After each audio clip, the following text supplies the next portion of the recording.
Baxın, indi mən deyəcəksən ki, Elgəz, sən nələrə görgü tanığı oldun? O zaman ki, sən yaxalanırsan, mənim indi 50 yaşım var. Ən birinci kərə mən yaxalandığımda 17-18 yaşım vardı Ərdəbildə. Araz bəyginin yaxın olan Ərdəbil yurdumuz, Ərdəbil şəhərimizdir. O dönəmdə bunlar nə soruşdular ki, bax, bütün öfkədir. Azərbaycan, onlar beylədi, eylədi, onları pisləməyə başlayır, ağızlarından pis şeylər. Çünki yəni amac nədir? Azərbaycandan bizi diksindirməkdir. Mən də uşaq kafasındayam, mən də deyirəm ki, bizim əmoğlanlarımız o taydadır, bu tayda. Deyir, çalışın, gətirin bu taya. Ora çox belə pozğun bir yer olacaq, belə olacaq, elə olacaq. Baxın, bunlar 17 yaşından mənə danışırlar. İran istihbaratı. Mənə yox, milyonlarca insanlara danışırlar, milyonlarca. Hər kəsi tuturlar, onun kafasını Azərbaycanı pisləmək üçün. Bax, bu şeylər ilə sonra gəlirdi arxada, bax, bir siyasətin iki yüzü var. Bax, İran nə türlü bugün Quzey Azərbaycanlıya davranmış, oxu atmış, yayı gizlətmiş. Bunlara gəlir, Erməniyə silahı verir, sursatı verir, hər bir şeyi verir. Gəlir, Quzey Azərbaycanlıya nə iş görür? Torpaq işgal olandan sonra ona da gətirib kartof verirdi. Ona da deyirdi ki, gəlin gedin, nə qədər indi torpağınızı əldən aldıqda, gedin İmam Mirzəyə, nə qədər başınıza dövürsüz, dövün. Orada başlar, nə qədər ağlayırsan ağlar, nə qədər niyaz deyirsən deyin, nə qədər dilək tutursan tut, günən indi başan vur ağla, dizən də döv günən. Baxın, politika budur. Görünməyən görünməyən. Elaz bəy, Araz bəyə də bir dönək. Sizin o dediyiniz maraqlı məsələ. Deyirsiniz ki, yəni o həbs olunan insanlarla bağlı bu cür davranırlar. Deyirlər ki, bəs oranı unuduq, oranı Azərbaycan əleyhinə. Araz bəy də həbsdə yatıb məncə. Araz bəy, var mı elə şeylər? Hər nə gələn sözü danışırdılar. Amma gəlib vətəndaşa başqa üzlərini göstərirdi. Biz sen yanındayıq, biz Allahın yanındayıq, biz Allahın balasıyıq, biz Kur'an'ın oğluyuq, belə bir şey. Bu şeyləri danışırdılar. Kafayı karıştırmaq idi. Ona görə ki, biz ilə İran istihbaratı, İran rejiminin baskıcı qüvvələri. Bəy, mən Eliyaz bəy, bir şey deməzdim. Bizə də Sovetlər dönəmində hər zaman Türkiyəni düşmən göstəriblər. Hər zaman Türkiyə bizə düşmən kimi ki, yəni Sovet dönəmində bizdə təbliğat belə idi. Amma Araz bəy də eşidək görək, Araz bəy nə deyir bununla bağlı? Aynı şəkildə aslında Eliyaz bəy çox gözəl danışırlar da, amma bir dənə bir şey əlavə edeyim. Eliyaz bəy, Məşədə bilmirəm gedibsiz ya yox. Mən Məşəddə bir 15 günlük yad əsgərlikdə olmuşam. Və o dönəmdə dedim, gedim görüm bu İmam Rızanın hərəmi necədir, gəlmişkən bir oranda bir görüm. Mən dindar adam deyirəm, amma o tarix sevər bir adamam və ki, birçok əlbət tarixi bir yerdir orada, ən azından hələ o ziyarətgahdan əlavə görmək istədim. Və getdim, orada çox gözəl qoxular, çox gözəl, əslən təmizlik bir başqa. Müqəddəs bir yerdir axı. Oraya gələn orada gərək huzura çata, gərək bir rahatlıq hiss eləyən. Amma oradan çıxırsan, hərəmdən, ziyarətgahdan çıxırsan, həmən şəhərdə, həmən hərəmin ətrafında olan otellər. Çox üzr istəyirəm bu ifadəmə görə. Yəni, ərəblər günü bu günləri Tayland'a getmir. Gedirlər Məşədə.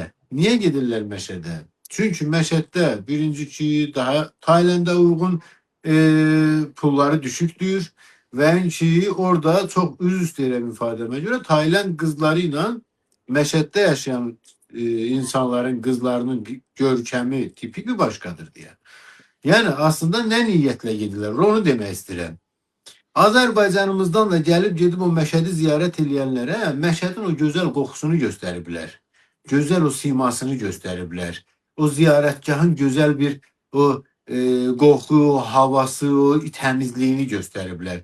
Həmən hərəmin ətrafında olan o fisatları göstərmirlər. Ona görə də əziz dəyərli Azərbaycanımızın quzeyində yaşayanlar gələndən sonra hərəmin şəklini vururlar, daha çox dinə bağlı, din gözəllikdir, din təmizlikdir, din falan. Əlbət o cür da, o dinlə bizim problemimiz yoxdur.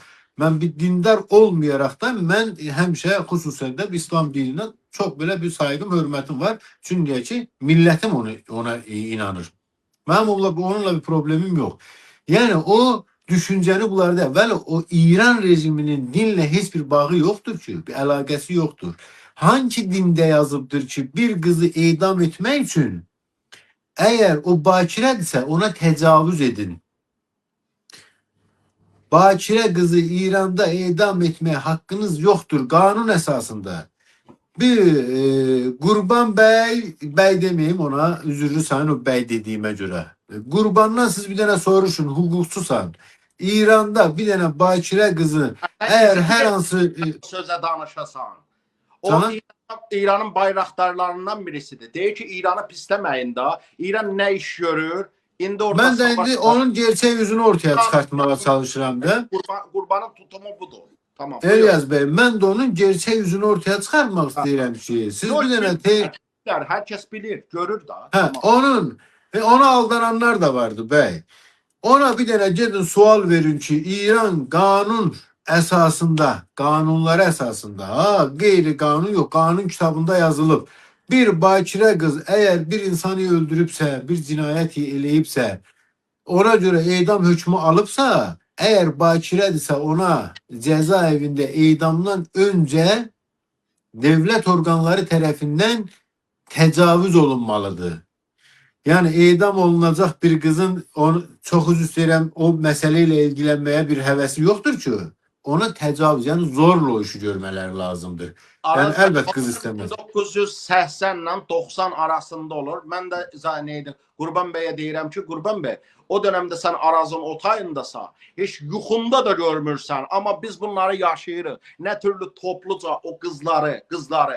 Məsələn, qalxıb etiraz edib da, deyib ki, məsəl, qadın haqları var. Çoxu da o dönemdə o qızları ki, yaxalamışdılar.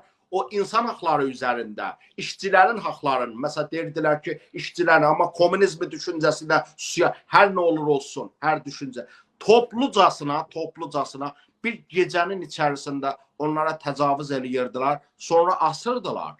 Bunlara görməzdən gəlirlər. Bunlara bax, bugün İran rejiminin o at yapısında olan acımasızlıq, zorbalıq, qan içmələr, qan töhmələr, quduzluq, vəhşilik demirəm ha, vəhşiliyin ötəsində o quduzluğu, bunları görmürlər.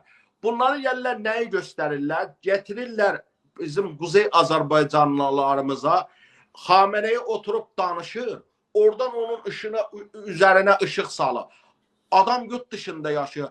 Deyim, mən onu deyə bilmərəm, sən indi 2 saatdır danışdın, özün vurdun təpən dizlərə. Amma mən görürəm ki, ağanın üzərində işıq var, nur var. Sən neyə bilərsən? Baxın, bunu görün ki, bizim insanlarımız bugün diktatora, buraya baş qaldırır. Bugün gəlib Quzey Azərbaycanda belə bir düşüncələri ortaya qoyanlar, düz daha bizə arxa çıxan insanlarımız da var ha, soydaşlar. Amma onlar, o insanlar kimdir, indi bəlli deyil da, bunların kökü haraya dayanır, indi bəlkə erməni kökənli ola bilər. Buna bilirsən də, ermənilərin 1-ci Qarabağ Savaşından sonra, 1-ci Qarabağ Savaşı, bizim Urmuda, Təbrizdə o dönemdə bu ermənilərə baskın olmasın deyə neçə erməni gəldi Aşurada bağırdı, çığırdı, gəlin İmam Hüseyin mənə şəfa verdi. Tamam mı? Mənim ayağına... Üzr istəyirəm, Qurban Məmmədovdan danışdınız. Qurban Məmmədov bunları siz hesab edirsiniz, bilə-bilə eləyir, bəlkə İslam sevgisi də onda. Yox. Qurban çoban deyil. Bildir nə idi? Qurban bir avukatdır. Qurban hər şeyi bilir. Qurban bilərək onları eləyir. Qurban mən açdığım da onun 2 qatını da bilir. Amma millətin beynini zəhərləmək üçün o görəvlidir, onun misyonu var.